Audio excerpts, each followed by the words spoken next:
القضية تاع مجتمع. مرة وأنا كنت رئيس دائرة، كان واحد السيد محتل الرصيف مقهى كيما شفتوا تاع قبيل، انتم معايا، وكيما هذا وهنا الآن.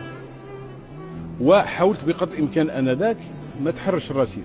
في غفلة من أمري السيد يحط الكراسي والطاولات والناس تاخذ الشيشة، وهذيك الطريق فيها كثير من المؤسسات التعليمية من بينها متوسطة. طفلة في ريعان شبابها 14 سنة، وأتذكرها ما زلت أتذكر اليوم حوالي 20 سنة وهي ما زالت في قلبي تحرق.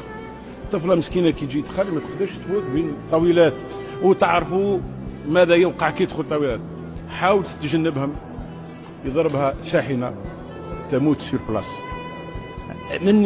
مني مسؤول عليها. لازم الناس يفهموا هذه مسؤوليتي. انا نخاف من ربي، ما نخافش من صفحة كذا وكذا اللي يعملوا هذا الخبث. حاشاكم. الرصيف حق مقدس للمواطن، حق مقدس للطفل الذي يحمل حق مقدس للشيخ الذي يسير في الرصيف، حق مقدس للعجوز، وليس اللي يبيع كذا. وخاصة الناس وكثير باش تعرفوا مليح، هذوك الناس اللي يديروا لي طابل، هذوك لي فوندور على سوفيت كما يقولوا، ويروحوا يقربونا للمدارس. تعرفوا واش يبيعوا؟ الناس ما يعرفوهاش. اذا لازم انتم تبلغوا هذه الرساله.